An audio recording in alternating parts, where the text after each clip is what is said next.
Good problem to have. Yeah, because we've just been wondering, like, all right, yeah, like, I don't know. It's just unavoidable, the topic, but don't know if we're oversaturating it. But I feel like there's been phases now, you know? We kind of like, we're talking about the beginning when it started, everything was, you know, was great. And now we're sort of in the dark turn. we're in the, things are the darkest night. And I think, and like I was saying, like, I think this is this oddly perfect timing for Auron coming on. Perfect. Because now the authoritarian measures come into play, and you see the normies acting very surprised, and all of that, and it's like, oh, this is perfect fodder here. Yeah, man. It's been a while since you were last on, Auron. I feel like a lot's changed since then, but I feel like one big thing to talk about that I just want to start off with is the Tucker thing, which is just amazing. That was wild. Did you so you saw that as soon as it happened, right? No, not at all. I don't have cable, you know, so nice. So I get onto Twitter and I see like Chris Rufo like, hey, did you know Tucker quoted you? What? and someone had posted the clip there. So yeah, that was pretty wild. No, I saw it on Twitter when someone posted. I didn't see it live. That's crazy. You weren't sitting there eating a TV dinner in front of your your monologue. Everything flies onto the screen. Yeah. That was crazy. I don't know if people listening know, but like, you had like a really great tweet about Ukraine.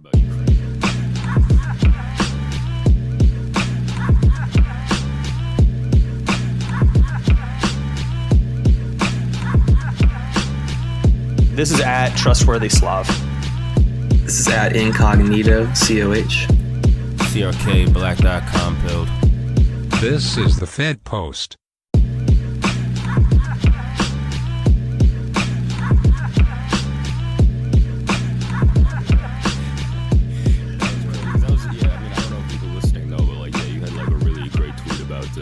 Ukraine and invading Ukraine and how it's like old empires invading Russia and all that. And and then Tucker just read it out loud. That shit is trippy, man. And Tucker, he chuckled. He chuckled too, like a schoolboy, which was nice for me to see. No, I did joke with my wife the next night. I was like, I got to watch Tucker. Who knows if I'm going to be on? You know, it's very true. It's very true. You've made it. You've officially made it. How does it feel? Pretty much the same, though. That was a very surreal moment, I got to say. Yeah, that is pretty weird.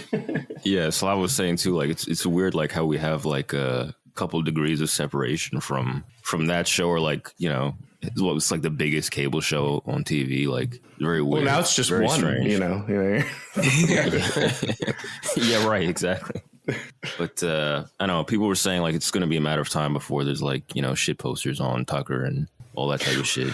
Well, I'm follower from the first person, kind of from that sphere of Twitter to make it on there. You know, you had you guys have had Bennett on, right? Yep. Yeah, he got quoted on Tucker too. So his producers are out in our sphere of Twitter for sure. It's not I'm not the first, but it was crazy. Yeah. Is it generally more NRX people that show up on there? I don't think so. You know, I mean, Bennett, I don't think really qualifies as that either. You know, at this point, and what is that even at this point? I guess, but sure. But I think it's certainly people, I don't know what you want to call it, from dissident right Twitter, whatever you want to, whatever label we want to. When in doubt, just call it dissident right. Yeah, sure. Yeah, that seems to be the catch-all. But yeah, no, there's definitely more. I think there's definitely a lot more interest from kind of your mainstream conservative media in kind of those thoughts on what's going on. I've seen a number of accounts growing and getting attention from kind of blue checks in that, like they're not really scared to retweet people from that sphere anymore, or kind of have conversations with them. So that's been interesting to see for sure. I mean, Curtis was on and Curtis Yarvin, and that was I mean, he's pretty big, but that was still kind of surreal seeing him on there. But and I know Tucker had he said workers of the world unite or whatever about the trucker stuff. So it's just kinda, to be fair, it was a little tongue in cheek. Yeah, of course. I'm always surprised at how just how much of a sassy bitch Tucker is. Dude. Shtick. And he wears a bow tie, bro. You can see it's kind of in that. Yeah, he's shit posting a little. It's just people have been saying it's going to be a while before I don't know. He says some really weird shit from our circle of Twitter. Yeah, where he says subscribe to the Fed post on Patreon. Bro, I hope so. Shit. Inevitable, really. Yeah. It's this event is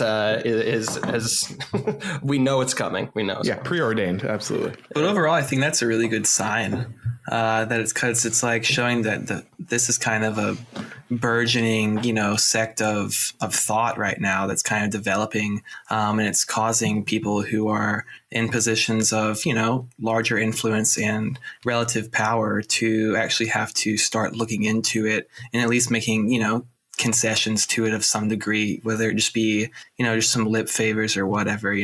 Yeah, Con Inc. has drained the lifeblood out of the conservative movement, and they know it at this point. There's nothing left for them. That's what Trump was. Obviously, Trump was a rebuke of of everything they're trying to push. It was a lot of people who couldn't put that into words could put it into a vote. And that's what Trump was. And now that Trump has kind of shattered that illusion of kind of ideological unity inside the right, and really shifted a lot of people on things like trade and immigration and all kinds of stuff.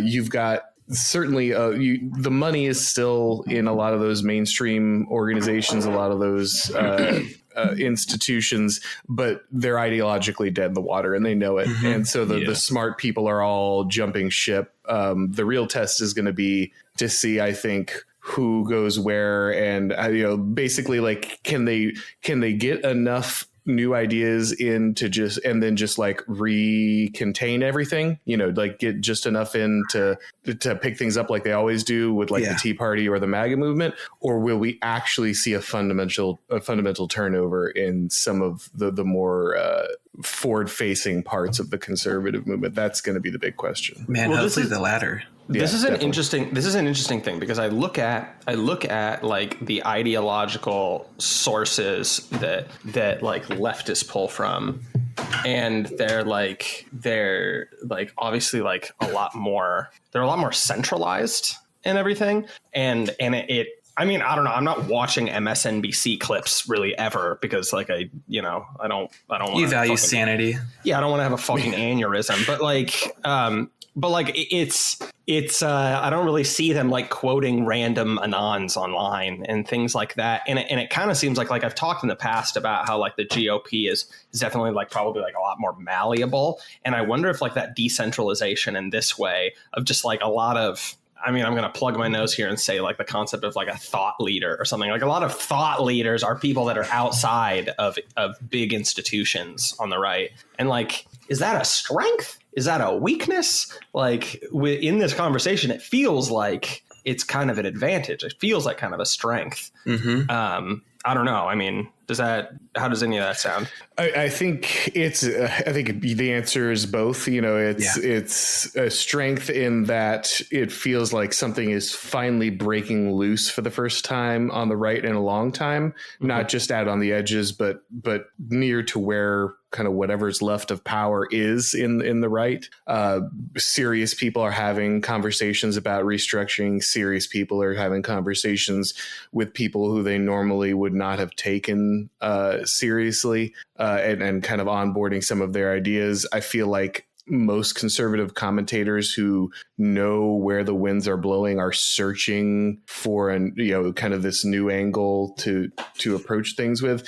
At the same time, the decentralization, of course, like you said, it means that a lot of this stuff was on the outside. It didn't have the institutional power, didn't have the institutional money. That's why it was able to cultivate the culture that it was. I think that's what generated a lot of the new ideas and the new discussion that wouldn't have been allowed otherwise. But now we got to go through this filtration filtration process. Like I said, if is this stuff going to get co-opted? Is it going to actually fundamentally change the people? Are we going to get remove the old guard and the new guard comes in? What's going to be the result of this? Because that's going to be the comfortable thing is, of course, going to be that you look at somebody like Charlie Kirk, and I don't know the heart of Charlie Kirk, but you can see his rhetoric has shifted pretty significantly over the last 6-8 months.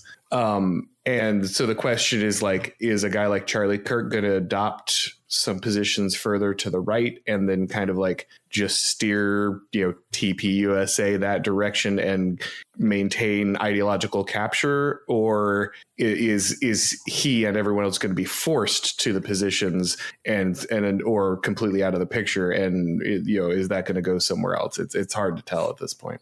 Sure. Yeah, it's sort of it reminds me a little of the left with the DNC sort of realizing the same wall they're hitting and kind of looking for new blood. And that's sort of this Marx AOC kind of bent that they kind of pull it from. And they have a ready-made system that they can just pull people right out of, with the NGO complex and stuff. AOC was a rising star in that, which is, I think, kind of the point here is that with some of these more NRX or other, newer neoconservative type of thinkers are a little bit less a little bit more outside of that framework and, not within those same ties, and which I think is obviously a beneficial thing because hopefully they're a little bit less in the weeds with all that. But like you're saying, Auron, it does the lack of formality and also just experience proves to be a little bit of a hindrance in more formal settings, actually trying to move through bureaucratic processes or wield power.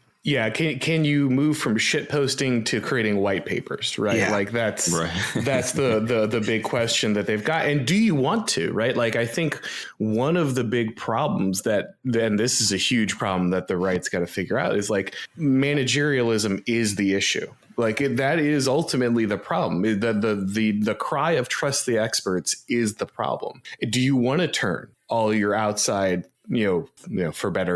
for lack of a term, thought leaders into guys who draft white papers? Is that what you want to do? Do you want to beat these people into National Review writers, or do you want to do something else? That's a real question that they've got to figure out, because like you said, the left has had the advantage of being able to interact with its vanguard for a very long time, which means it's had a consistent turnover of new blood. It's been able to, and those people have dragged it to whatever you want to call the current position, wokeness, progressivism, further left, whatever. They've been able to do that on a consistent basis. The right has jettisoned everyone on its right for that's been the job of neoconservatism was to get rid of all of the people who had these kind of ideas, who could have brought new blood into the movement. So now they're interacting with these people, but these people have basically had to, be anons or work outside the system because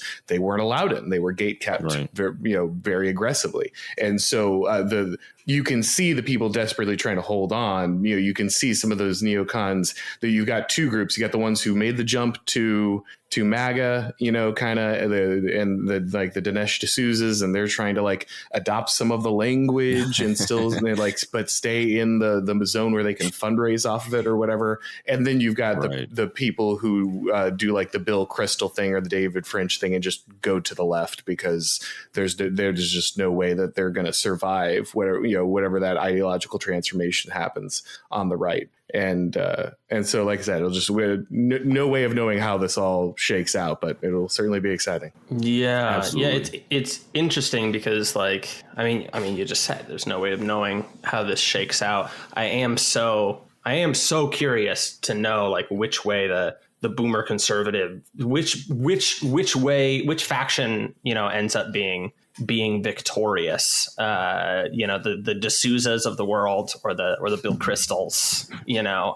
After the last election, I think it definitely, I would have said, the more left accommodating groups. But I really have to wonder. I feel like a big check on the pulse of that is obviously going to be the election in a couple of years. Not that that's the be all end all or whatever, but but I don't really know. And on that footing, to be honest, I don't really think that like any kind of dissident right, it has a very good position as it currently stands, because I don't really see non-neocons represented in the field all that well at this point. I mean, Trump is pretty fucking old, and I don't know, whenever I even see the guy talk anymore, I'm like, oh man, I feel like the magic's kind of gone. Yeah, you're like, dude, just like maybe please close your mouth for now. And let someone else kind of like take that over. Yeah, and I take no pleasure in saying this, because it's like, oh man, like I don't want to sound like a normie bitch, but it is kind of like it's not like it was. Yeah, you know? I mean, God bless him. Yeah, bless him. Yeah, everybody gets old, you know. But yeah, I mean, I like him more than DeSantis, honestly. But yeah, he's done. I mean, I think he's. But you know, it's not. You know, it's maybe too early to talk about that. But sure. But yeah, I mean, you know, it's just in general, just it's just funny watching, you know, this shift. I mean, I feel like it's a net good thing. I mean, with the left, from what I know of the left, at least, you know, when they're pulling the new blood and all that, there's a lot of like, you know, people jumping to be the junior partners, which is what they said themselves. You know, we can be junior partners, and there's sort of like careerism there, and just sort of like shifting the guard. But it's really just a PR update. You know what I mean?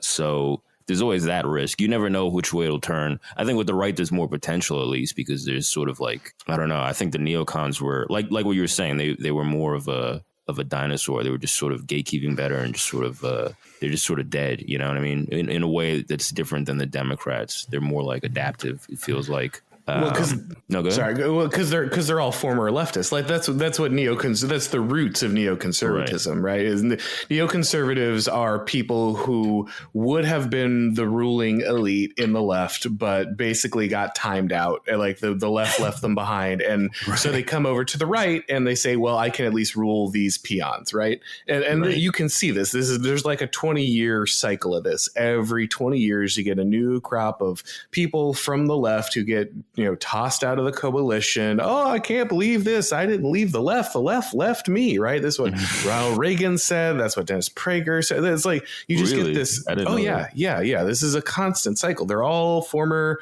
liberals who, you know, things got too crazy for them, and now they're like the leaders of conservatism. That's why Cthulhu always swims left, right? Like you have this constant shift of your right wing leadership. I'm air quoting, like you can see them, but your right wing leadership is always just former leftists, and so that's what I'm saying. This is like the first time in a long time where I've seen the former leftists kind of lose control of the apparatus, where like there are actual right wing ideas coming in. It's not just progressivism going the speed limit. There's some people who are actually talking like they, you know, at least talking the talk of wanting to shake up institutions and change things in a way that might be meaningful. But like I said, there's a very reliable turnover of kind of neocons in that, and so it'll be a struggle to see if they can hold that position in that cycle, or if, like I said, you actually see something different.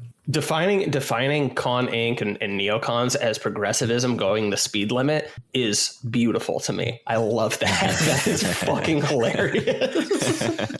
Yeah, I mean, you look, and it gets more and more evident because you look at the language of kind of the mainstream conservatives now. They're just trying to negotiate like at what age a child should be allowed to transition, right? Like that's their, you know, this issue existed 5 years ago, right? Like it just came onto the scene, and they're already basically just behind the progressives on like what, you know, it's not even a battle over whether or how. It's just we're just negotiating the, you know, the small stuff, and that's constantly the way it is. It's just they're just lagging behind the movement. They're there to kind of slow things down and make a certain percentage of the population feel comfortable with what's happening to the culture and the economy. They don't actually offer any resistance. And many of them are pretty comfortable with that role. That's why you see, you know, your IDW types and those kind of things. They're now having very serious problems with what's happening on the right, because for once, like they don't get to manage everything. Like there are people who are saying no, like actually we're not just going to let you just, we're not just going to be, Bill Clinton voters. Like we actually want something different, an actual different direction, not just a slower variety of current progressivism. And that's why they're losing their minds. They have a bright future as petty tyrants of niche subreddits. Certainly. So we've been talking a little bit about, Canada, and I don't want to it's not like I want to totally change the topic into that entirely, but kind of what you're talking about of conservatives are kind of like the couple years lagging behind rear guard there. And I can't help but feel that way a little bit about any COVID restriction wins that are led by conservative parties or whatever, where, I'm in Washington and we're the second to last state to finally, in a couple weeks, lift our statewide mask mandates. Thank you, God. It's so great that they're gracing this right back to me. I'm so thankful. And it's kind of one of these things of these things that didn't at all exist, that anyone in their right mind wouldn't have even considered negotiable 2 years ago, is now treated like the absolute cutting edge of freedom fighters. Yeah. Yes. And I do get the sense that conservatives are kind of just given these kind of free, easy points for just being a person standing in the room with a pulse who's vaguely in favor of taking these restrictions back. And the crazy thing is I'm convinced that an overwhelmingly most people want this shit gone. It's just that it's just a lack of a forum to actually communicate that. Which is, of course, I think the case with so many issues in a broader sense as well. Yeah, I mean, there's literally a mechanical problem happening here, right? Which is you have a ratchet where basically these people scream at the top of their lungs in a way that just destroys people's lives for years on end. That we have to have masks, and you're murdering grandma if you and you don't want to, you're just an insane terrorist if you don't wear a mask all day. And then kind of the last couple months, we've had them saying, well, maybe they don't actually work, and maybe they didn't really make that much of a difference.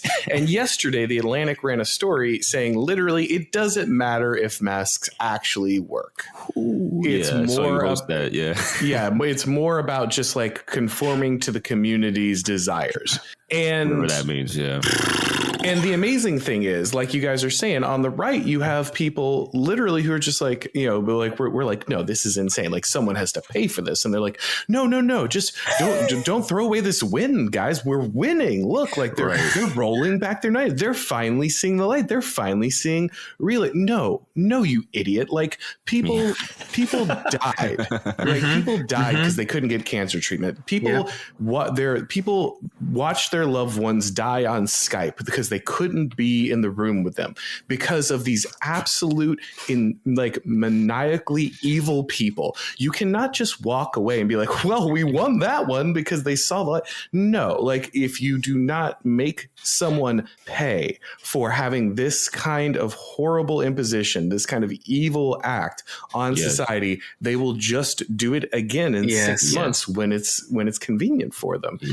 But after midterms. Yeah, exactly. But this is the ratchet, right? They just scream until you're so tired. You're just fine, I'll do whatever you want. Just shut up. And they finally do. And then you've already gone, 10 miles to the left or whatever. And then they just start again, and you never actually travel back. You're always heading steadily that direction. Maybe it intensifies, maybe it slows down, but always one direction. Always the same direction, because these people are relying on the fact that you don't want it as much as they do.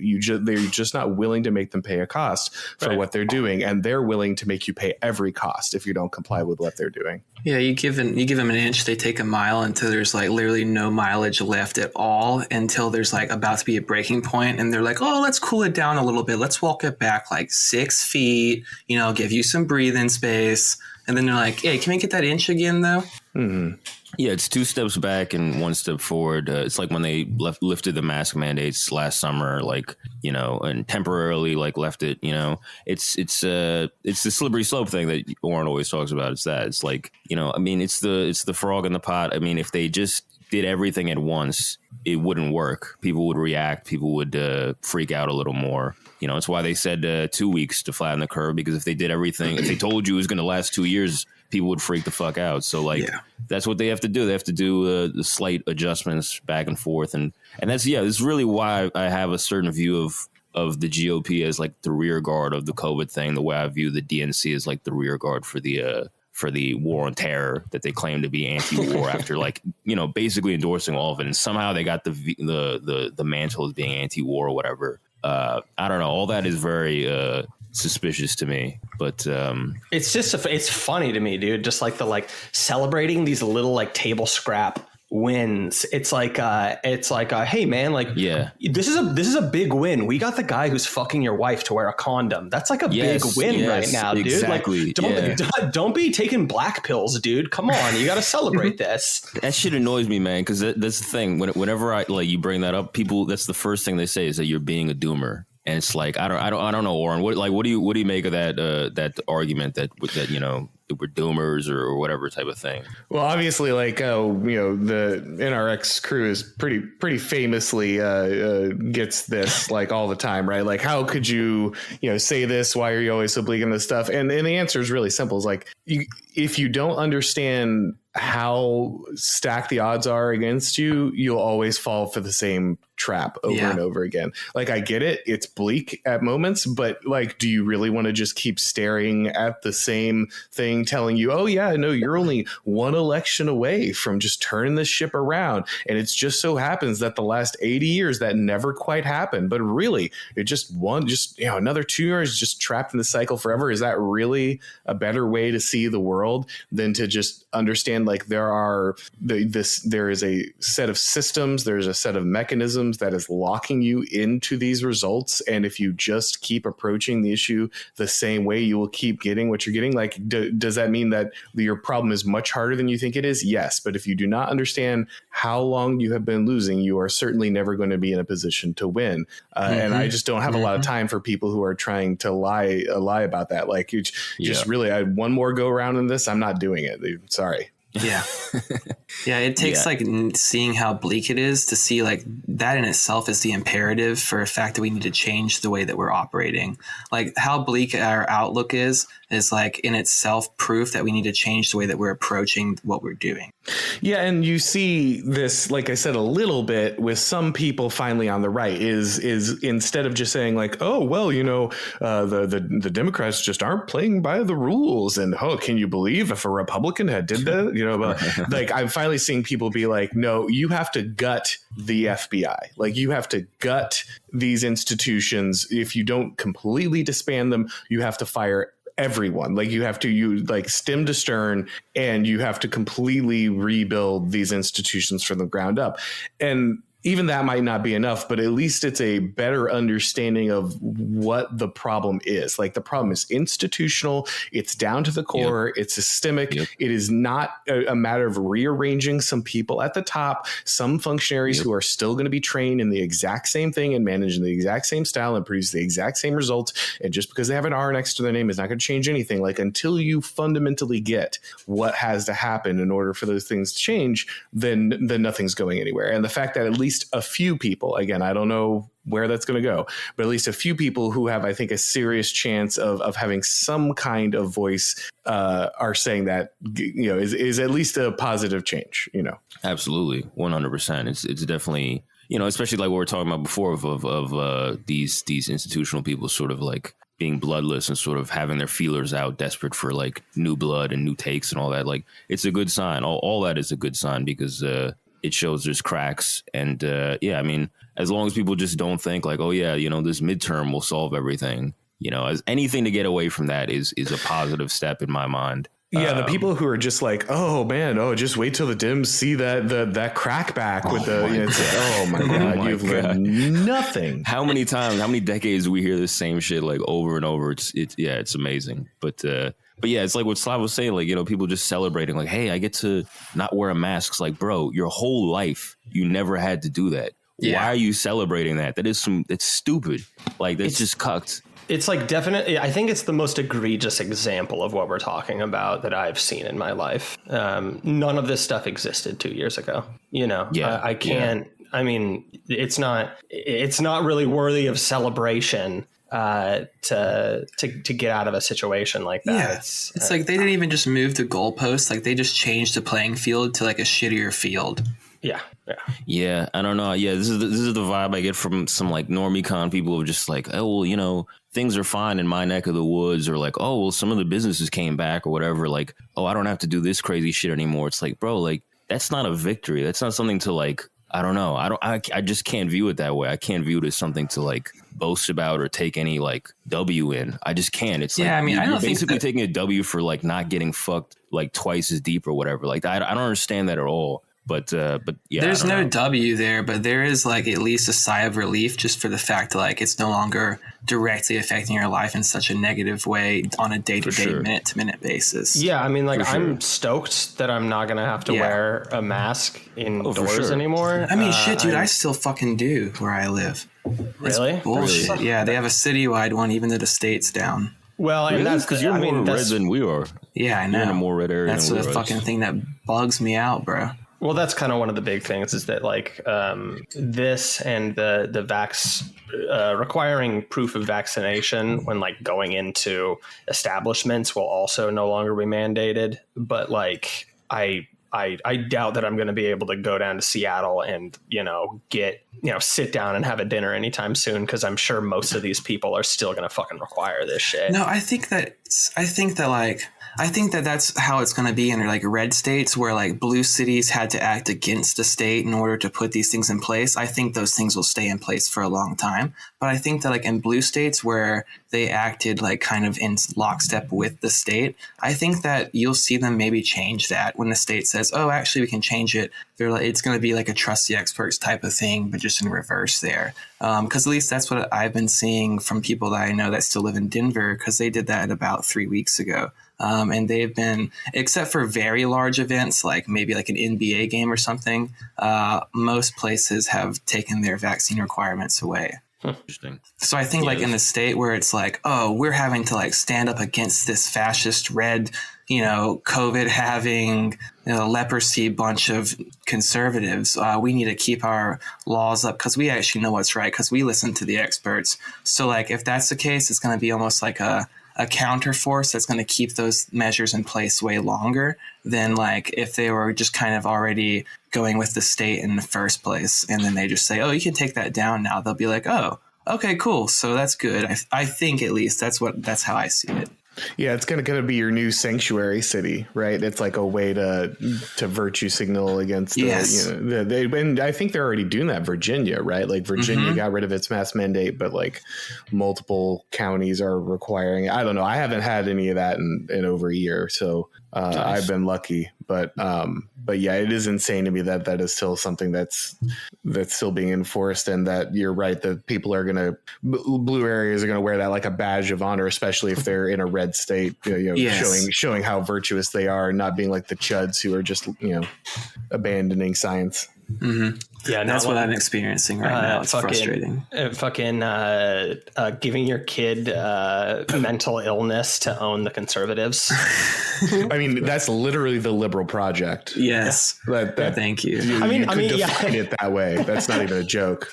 Yeah, I mean, to be honest, when we look at it that way, I mean, like masks are like far from the first step in that direction. That's like the straw that broke the camel's back, baby. Does your kid still have their genitals? Well, they're doing pretty well. Yeah. Yeah, it looks like you haven't sterilized your child, so we're gonna need to take them away from you. And yeah.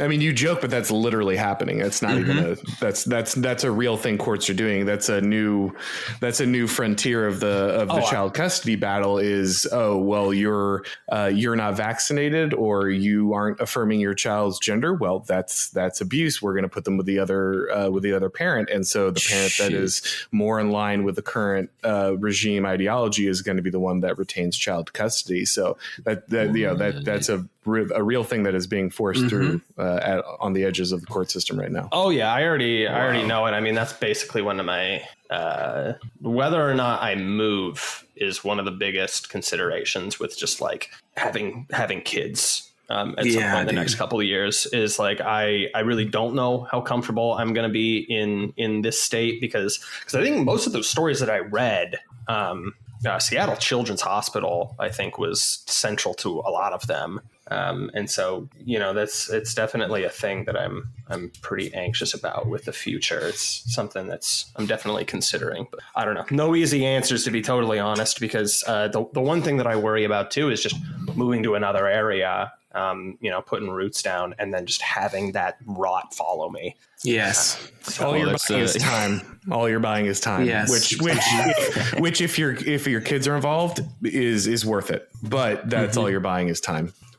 Right. Yeah. I want to talk about the concept of blue flight, because I see Auron talk about that a lot. And that's like a interesting thing I want to talk about. But, especially because me and SLAV might be perps of that in due time. But yeah, I mean, especially like with the kids, like all these pics of them having like the kids masked up and like social distance and like all the politicians and everybody around them or the adults are like not masked. Like, yeah, it's just it's a very, simple black and white visual. There's not much to servers, the same thing when the servers are masked and they're not and celebs aren't. It's the same dynamic, really. Yeah, I mean, I saw that fucking picture of some New York City council woman like reading at a kindergarten, and all the kids are sitting there on the floor wearing masks, and she's just wearing no mask, doesn't even have one in sight. Like, that just a fucked up picture right there. I'm sure something's wrong with that. Yeah, I'm sure they would say in the lib mind, in the deranged lib mind, they're like, oh, well, the kids are more vulnerable or whatever the fuck, but which is just wrong. Like, yeah, and it's whatever. I mean, flat out false. That. Yeah. But let's before we forget, let's talk about the Canada thing. I mean, hopefully this won't sound too dated in like Canada a week or whatever. But yeah, I mean, obviously the latest thing that's been going on is they're freezing bank accounts and they're dropping the hammer and they're sort of giving what it looks like to me is like a Jan 6 post Jan 6 treatment, sort of like the Feds just monitoring and applying the repercussions for their act. A little bit more intense, obviously, because the truckers were, attacking more vital arteries than what Jan 6 did. So yeah, that's basically where we're at right now. I haven't been following too close. So I don't know if there's anything else going on, but I see the news is basically saying it's done, like they're dead. Basically, it's over. But I don't know. What do you make of all this so far, Auron? It's pretty wild. I think that it's while January 6th was off, obviously an interesting example. I think the Canadian one is far more widespread. You had a much larger participation. And like you said, they had a much more fundamental way in which they could kind of impact the people in power and do so in a very optically neutral way. Like they didn't need to storm a Capitol. They didn't need to scare anyone. They didn't need to have a congresswoman, pretend like she was attacked. They can be in the street honking. They can block a bridge by just parking somewhere. No, there doesn't need to be any violence. There doesn't need to be any fire. There doesn't need to be any blood. Like it's just a shutdown of what they do, and what they do is essential. And it's a real problem, obviously, for the country. And you can tell from the way Trudeau acted, right? Like I don't think anyone, even myself, as cynical and black pill as I am, I did not see things escalating like that, right? Like Trudeau flipped a switch, and we went from telling peaceful protesters to go home and the normal, false flag, these people are racist, sexist, homophobic, whatever, to we're seizing your bank accounts. We're going to run horses into the crowd and trample people. We're going to arrest you, even though you're peacefully protesting, and that's within your rights in the charter. And there's no violence and nothing else. Like, we don't care. We're just going to change the law on a dime, or not bother to change it. Whatever. Like, rule of law is done. Your enemy. We're going to crush you. And so I think it was pretty stark. I think for most liberals, they could tell themselves the narrative of like January 6th was the coup, and like these people were endangering the sacred halls of democracy. It's pretty hard to do that with the truckers, right? Like like I said, the optics are fundamentally different. The tack they were taking was different, and the way that the regime kind of snapped on them in a moment was a pretty stark contrast. That if you were not aware of how quickly things can turn, then you learn that lesson in real time. Yeah, I mean, it wasn't. I think I was kind of disturbed by me not being that shocked by what happened. I don't know. It seemed very like clinical. It just seemed like, of course they would do that. Why wouldn't they? But I mean, I don't know. It kind of maybe it begs the question of like, is this an example of like the limitations of nonviolence? Which, we don't have to talk about that because that's like, I'm just going to leave that there. We don't have to talk about that because that's a Fed post or whatever. But yeah, I mean, I don't know. I think it was effective in that there were a lot of mandates rolled back, and it obviously had some spread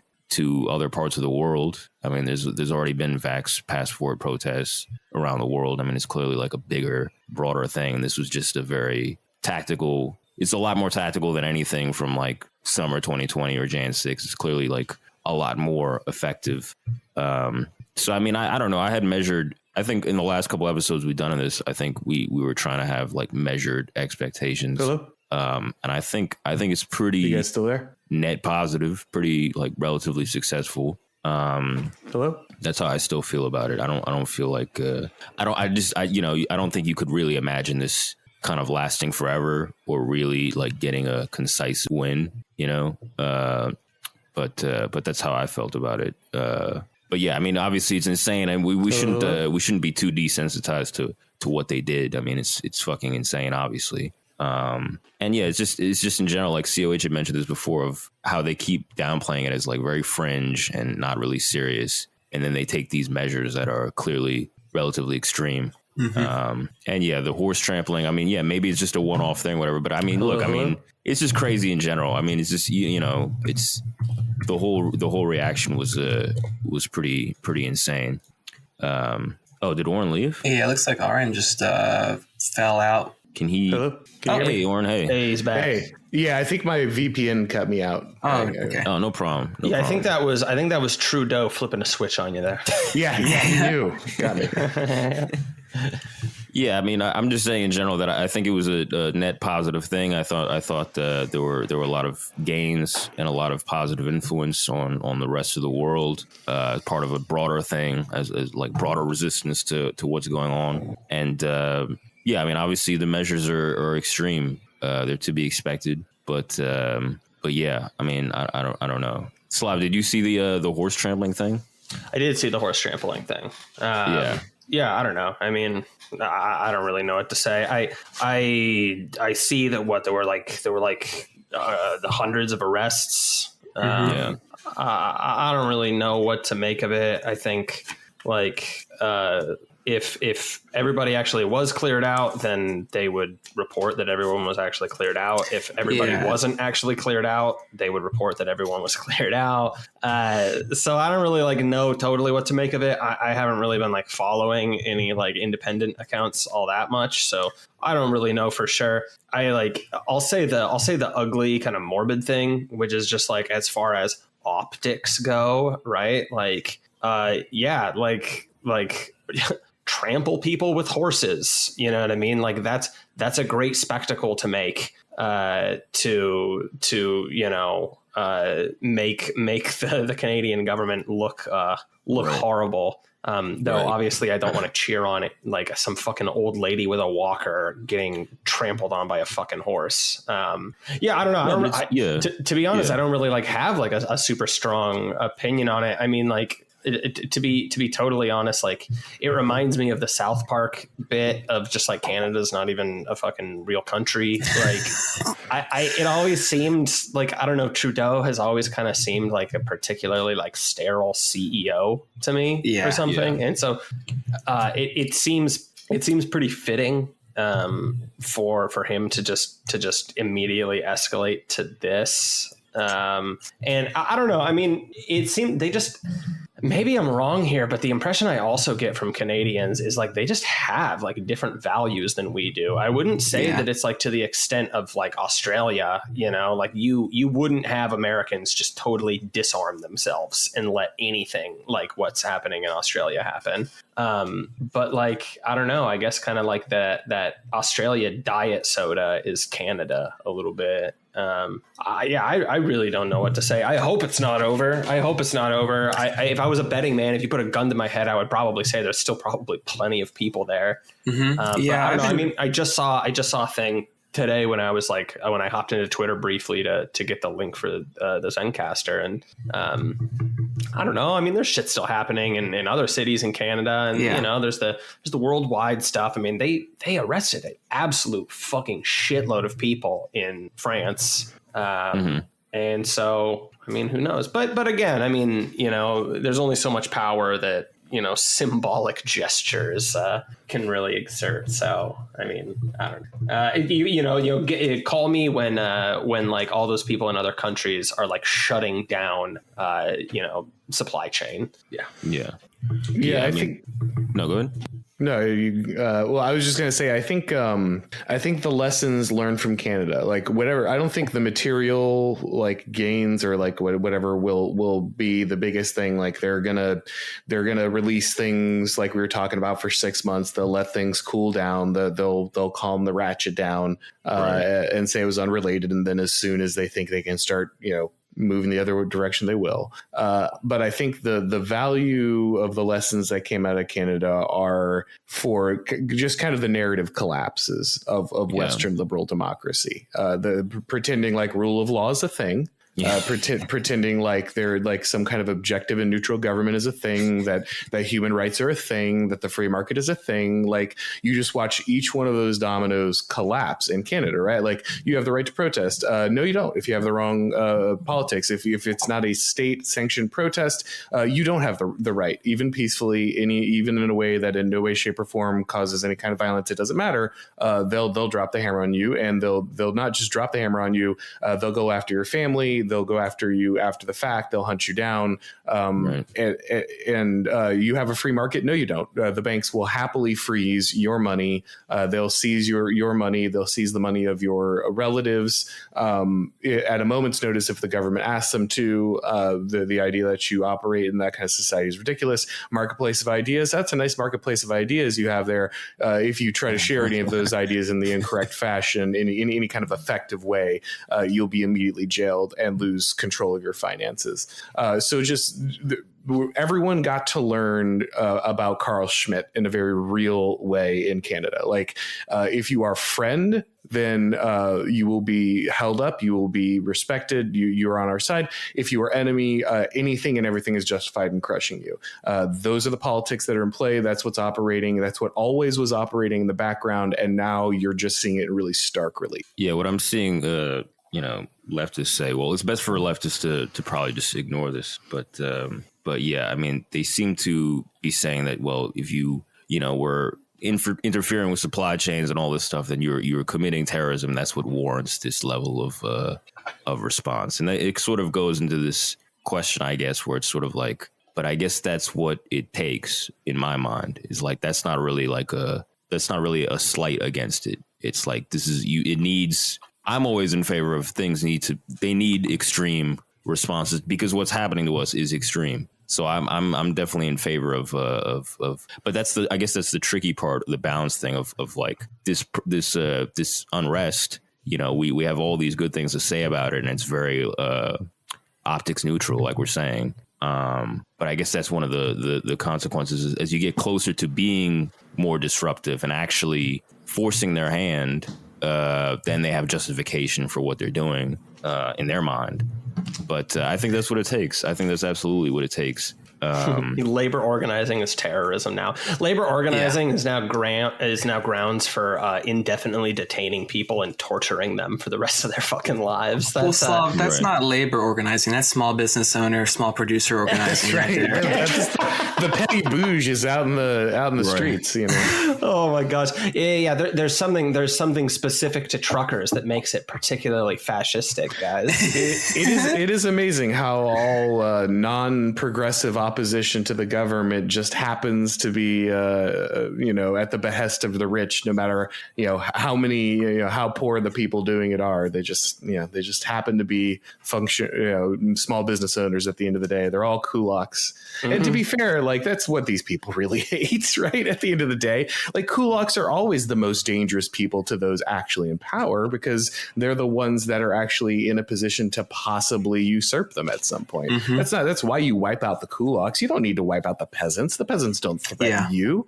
They don't own anything. They don't have anything that they don't have power bases. They don't have connections. They don't have establishment. You need the peasants. You need the peasants for labor force. You need the peasants to exploit, to try to scrunch any type of value out of them that you can. And you can't really do that with the kulaks, who, have their own means of production, at least to some degree. Yeah, I mean, I take it as a temperature check in general that, because there was a lot of left criticism of like, oh, this isn't really real.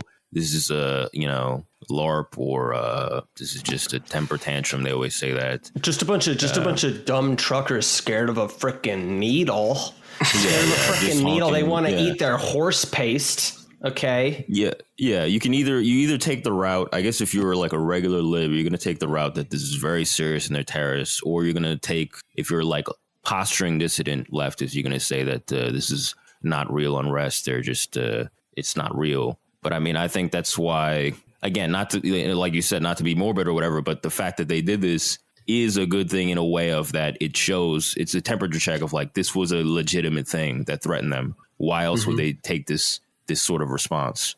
It shows you that you're in the right direction. You're hitting the pressure points. Well, and you saw the same thing with like Southwest in the U.S., right? Like you had this wildcat strike, and where was the left? Where were the Marxists? Where were these people talking about a labor action that actually stopped a corporation from requiring a fundamentally invasive decision onto its workers? Oh, not a word. Sorry. Like not one word of support and in general actual opposition and contempt for these people. So yep, exactly.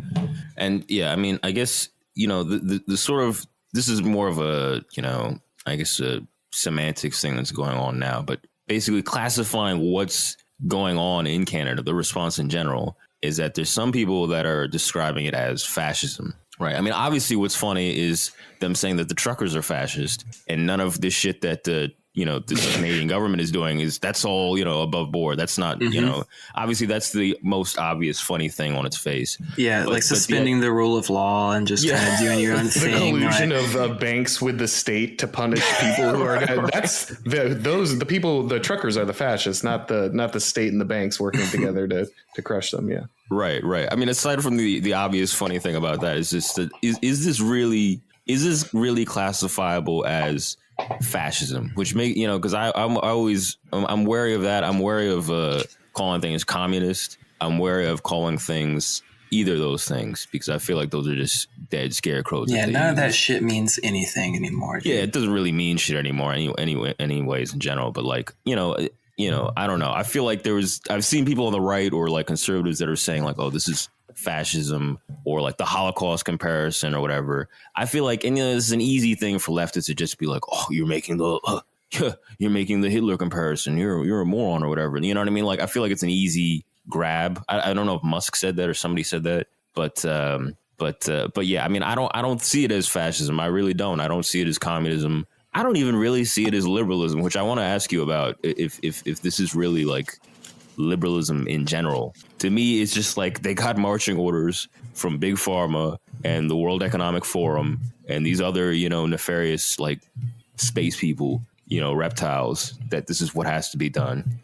And that's really the whole thing. I can't, it's hard for me to ascribe that to fascism or communism, or even liberalism, honestly. I think it's something new when it comes to to the fascist thing, because from everything I understand, like when people talk about corporatism and everything, like this cooperation between private interests and the state, like that was corporatism in the way it was then, was just so reliant on the conditions of the time, and anything now just like it's kind of a faulty comparison. I don't know. Sorry. I mean, I want to hear Auron's take on it, but I think it has more to do with just the fact that fascism is a meme that people want to use against each other at any chance. Right.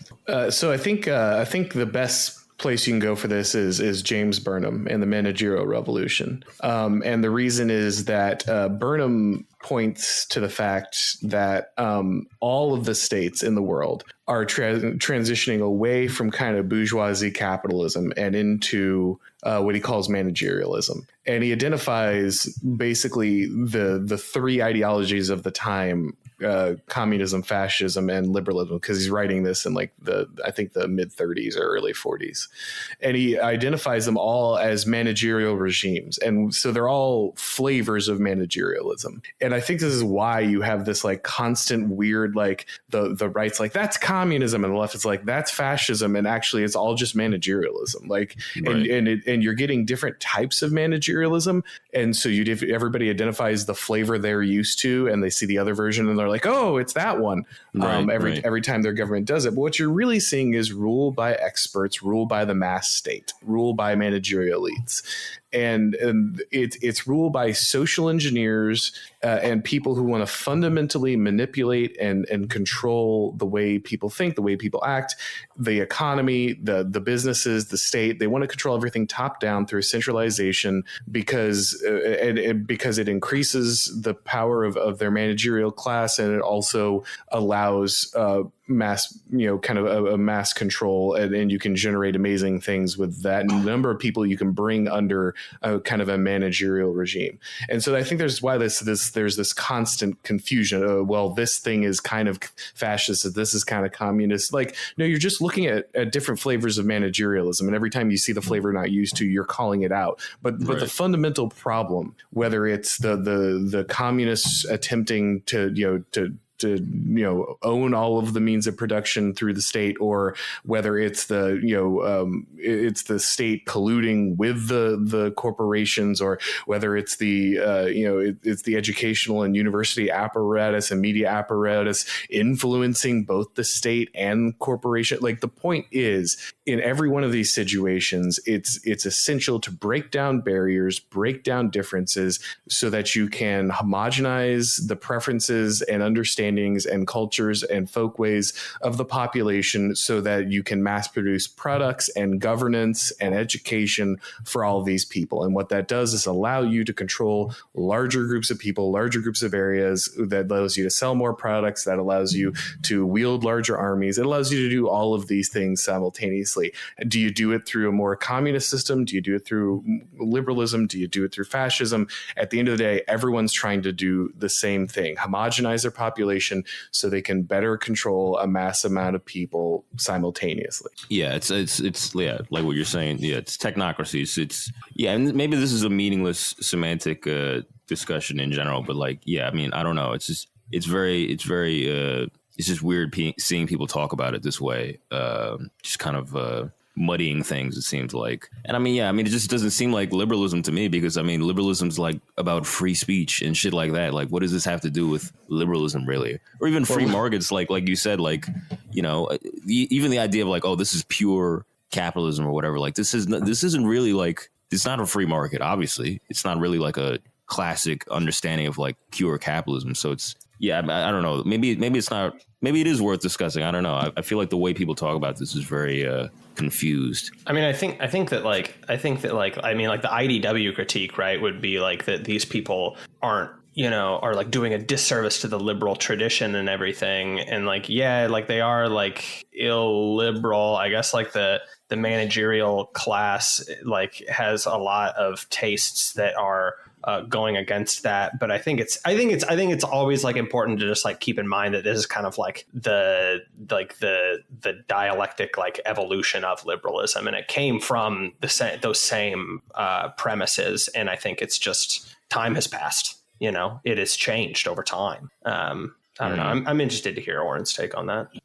I think it is the end state of liberalism. Like, I think this is what liberalism ultimately and inevitably produces, because liberalism is simply the obfuscation of the friend-enemy distinction. It's pretending. Right. The whole promise of liberalism is that we can, we can kind of put the big issues to the side. We can shove all that stuff in the closet. We can find kind of a minimum, acceptable ethical framework, which allows us to coexist together. Larger amounts of people can trade and live under the same government without coming to these like existential fundamental collisions of values. That's the promise of liberalism, and it's just a lie. Like, sorry, but those collisions are still happening. All they're doing is convincing part of the population to surrender those things, saying, oh, well, we're not actually threatening your way of life. We're not actually threatening your values. So you don't actually need to come into any kind of conflict with the ruling class. That's what liberalism does. And so once they have like basically smoothed over and they've removed all those competing social spheres and institutions that would have challenged their power, they're simply they're taking their victory lap. Like they don't need to justify their power anymore. They don't need to give you this long speech about human rights. They control the definition of human rights, and they can change it on a dime. If you haven't noticed, the narrative coming out of Canada has been freedom is a problem. I put a thread on Twitter of like all the insane, multiple Canadian newspapers and media outlets, multiple U.S. media outlets talking about how freedom is a far right word. It's the alt right word. It's Washington Post literally wrote an article about how the term freedom is like synonymous with white identity, and like the notion of freedom is wrapped up in the history of whiteness.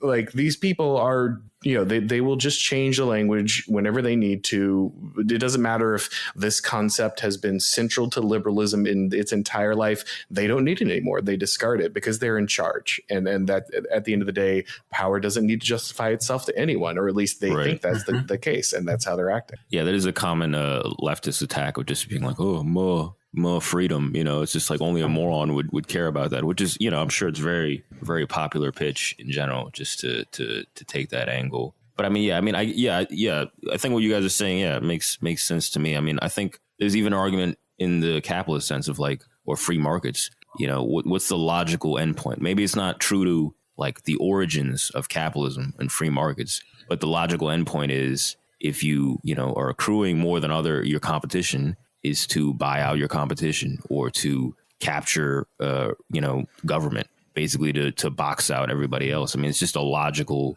endpoint. But I would say like the way we classically define these things isn't really applicable anymore. But yeah, it's definitely worth thinking about for sure. So we hit the 2 hours. We should end around now. I don't know if you guys had anything else for Auron, but just in general, I don't know.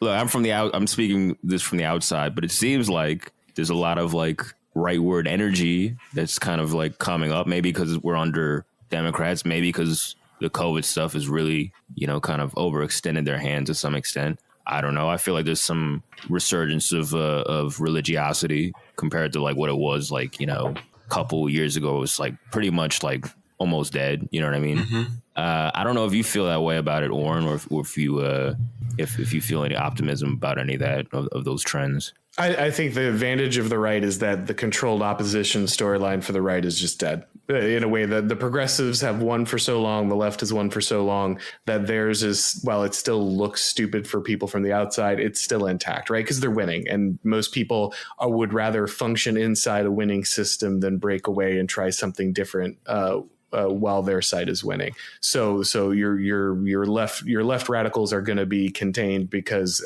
they're at the very least they're closer to victory than the other side. The right is dead. They're dead as a doornail. The mainstream right, and they know it. There's nowhere for them to go, and so the only place for them to go is to the outside margins and talk to those people and see if they've got anything new to try. And so, due to the desperation of our situation, there is ironically then some hope because they have to talk to people they wouldn't normally talk to. They don't have any other choice. Well, I look forward to the Fed Post party leading the right 10 years from now. Let's fucking go, bro. As the filthy Trotskyists that certain people online like to call us. Yeah. Well, we'll get you guys all on Tucker. You can explain your, why you left the left. We'll work that out. Can I talk about some white Hotep ideology on there? Yeah, of course. Hey, listen, Auron. I didn't leave the left. In a lot of ways, the left left me. Okay, that is an amazing insight. Can I book you at a couple TPOSA appearances? 100%. Book me right after Kyle Rittenhouse and his trap music introduction. You get a trap music intro too. Right before that ex-porn star and that new trans person too they got over there. Yeah, exactly. I'm blocked from a number of very mainstream people for pointing that out. But anyway. Well, you're probably doing something right then. Let's hope. Yeah. Well, yeah. Hopefully, we'll see you on Tucker within the year or so. I feel like that might happen, and just give us a shout out, give us a nod. Absolutely, yeah. To my boys in the Fed Post, subscribe. Never forget the ones that got you there. Absolutely. But yeah, this is great, man. It's perfect timing for everything that's going on, and we're all fans of your account, obviously. Mm-hmm. Definitely glad to have you. Yeah, this is great. The last one was great. This is great. So much appreciated, man. Yeah, it's always awesome talking to you guys. Always a good time.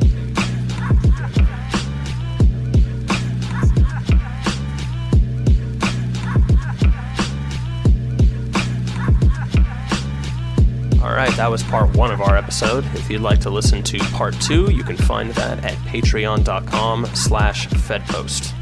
Thanks for listening.